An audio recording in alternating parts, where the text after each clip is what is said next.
I non-stop played Raze for 1 month and it was terrible. Well, actually, I planned her to play for 1 month because every act I try to do a Road to Ascendant series with a specific agent only, and normally in 1 act I can manage to do that. But with Raze it went very differently and it took 3 months before I reached the goal. That's just way too long, but why? Is Raze really that hard to rank up with? Or did I just play her wrong for a very long time? Well, luckily I got answers for you, my friends. In those 3 months I learned a lot about Raze and I'm gonna share all that information in this video, so you don't make the same mistakes that I made when you're trying to rank up with Raze. Before I'm gonna give you some essential tips about Raze and mistakes that you shouldn't make, let's first talk about his agents, because at the surface Raze looks one of the easiest agents to rank up with. If you want to rank up faster in Valorant, and high combat score is essential. I don't really support this system, but when you get more MVPs, there's more chance you get more RR after your games. So basically, more damage is more RR. And look at that. Boom, boom, boom, beam, boom! Yeah, the kit of Raze is purely damage. So believe me, getting frags on those days when your aim is not on point is actually not that hard with Raze. You don't have to aim precisely on the head with your ultimate.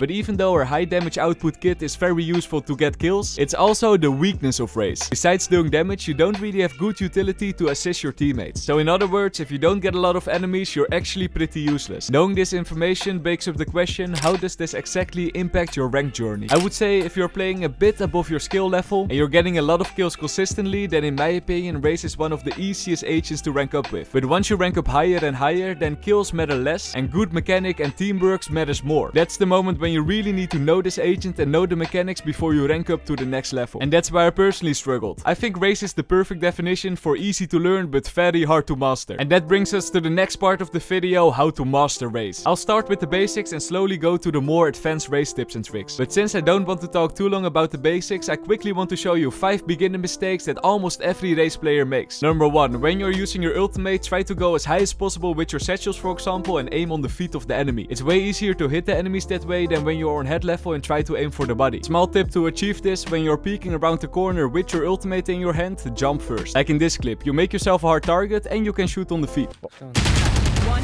Number 2, your boombot is not made for long range. It's made to get info around small corners. So when you're pushing around the corner or outside the smoke, for example, use your boombot. Don't use the same Raze grenade back to back to back. The enemies will expect it. Not very smart of you. Number 4, even worse, don't use the same double jump back to back. This is a mistake where a lot of people think about, oh, I'm not making that mistake. I was also one of those people, but once I reviewed my footage back, I realized, oh man, I do use the same double jumps a lot back to back to back. Stop doing this. And the 5th mistake, also about the double jumps, people don't practice the double jumps in the custom games. But this is so essential. You don't have to practice for hours, but just make it part of your warm-up routine. 10 to 15 minutes every day will get you really far. So now that the newbies got their tips, let's go to the more advanced ones. Let's first talk a bit more about their satchels. When you think about all the capabilities of Raze, most of you will think about the double jumps. What? Tech helicopter kill? We've all seen the videos of Grey FPS, Agent Gummel, and of course flights. Well, I got some info for you. When you just pick up Raze, your double jumps will suck. One more. Wow.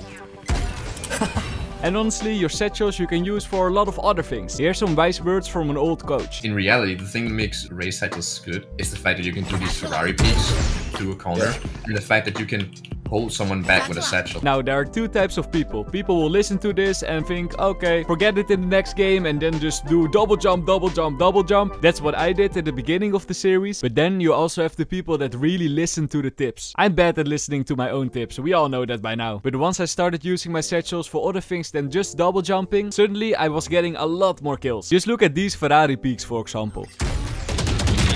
The main reason why this kind of peeking is very useful is to counter the operator players. They need to have an insane reaction time if they want to hit you.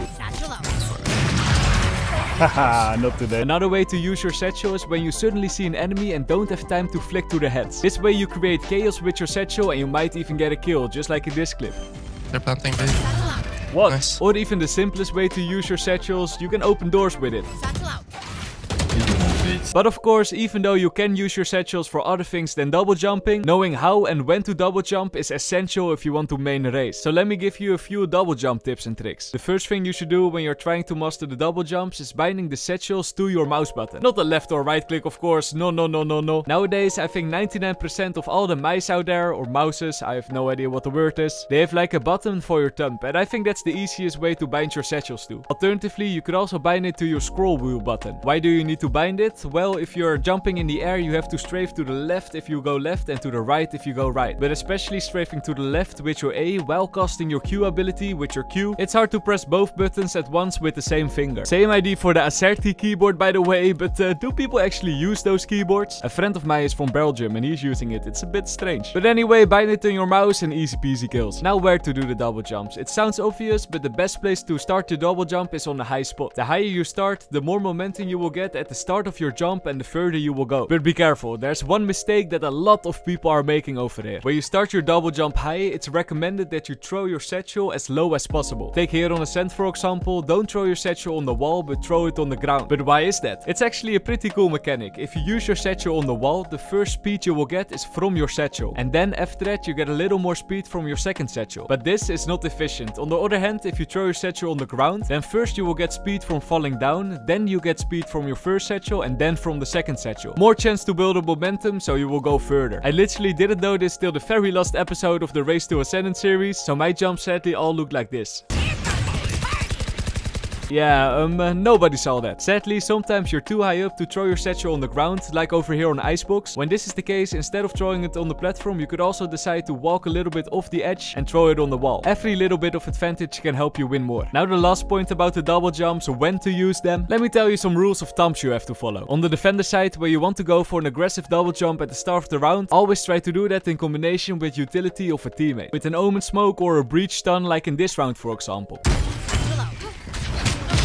Whoa, okay, yeah, there, a lot. I know I died, but you get the point. Same for the attacker side, and on the attacker side, don't go for double jumps when you see a lot of utility for your teammates. If there's a sage wall or smoke, for example, and you jump in, you'll be solo on site, and that's not very smart. So keep an eye on if your teammates are ready to push or not. And then you also have the triple jump. I won't talk about this for too long, because I've been talking about jumping a lot. The only thing you have to know is that you have to use your ultimate in between your two jumps. This way, after two jumps, you can shoot your ultimate immediately, and you don't have a delay. Now let's talk about the Granada of Raze. Simple ability, right? You just throw and it does damage. Easy as that. Well, yeah, that's about it.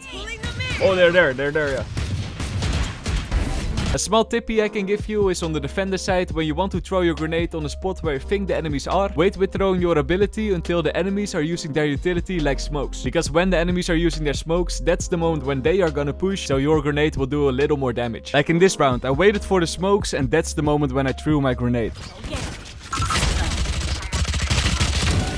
As for the lineups, I don't think it's really necessary to learn a lot of Raze lineups. In the end, this ability you're mostly gonna use by just throwing it against the wall around the corner. And the last thing about the Raze grenades, there's one small mistake that a lot of people are making. When you are throwing your grenade through the smoke and then want to wallbang through it, don't shoot exactly on the spot where your grenade lands. Instead of shooting on your grenade, shoot a little bit to the left or the right of your grenade. This way the enemies will either die from your grenade or from your bullets. Like you see me doing in this clip. Instead of shooting on the grenade, I shoot a little bit to the right of it.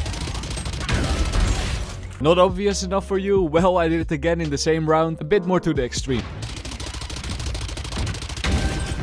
Ha! Boombot, look at this smiley, there's nothing much to say about you. Just use it around the corners like I said earlier. It's a very simple ability. Same for the ultimate, you just get as high as possible, aim for the feet and easy kills for you. There's one small tip I can give you though. When you use your ultimate, all the enemies will hear it and there's a high chance that they will run away. So keep in mind that when you use your ultimate, you don't always have to make a kill. If you get control over a site because of your ulti, that's already good enough. And also, what a lot of Raze players are doing, when they use their ulti, they gotta run like a blind chicken looking for the enemies. You don't have to do that. You could also shift walk and hope that the enemies are walking towards you, like I did in this round. Be coming to you. Oh my fucking god. Bro. If I made sound over there, Breach would have probably run away until my ult was over. Now it's time to talk about the playstyle of Raze. Let's start with the attacker side. Like mentioned before, you need to make kills with Raze if you want to be really useful. And since Raze is a duelist that can go to the back rank really easily, I would highly recommend to take the role as entry fragger. Be the first one to jump in and try to make that first kill of the round. For this to work, you have to be confident in your own skill. Sometimes you just don't have your days and making kills is very hard. But especially on these days, stay confident in yourself and how do you say it? Don't play play as a baiter. The moment when you stop going in first and push last, that's the moment when you become useless as a Raze. Now the defender side. Even though Raze is a very aggressive kid, of course I would not recommend to push every round on that defender side. That's just not very smart. But what you have to do is try to find a good balance between pushing and holding. Once you find that balance, winning with Raze will be easy peasy for you. You will slowly learn it by just playing the agent. So in conclusion, Raze could be a very strong agent to rank up with. The only problem is that you have to know what you're doing. But over time you will learn it, my friends. Good luck with your ranked games and I hope I see you guys in the next one. Peace.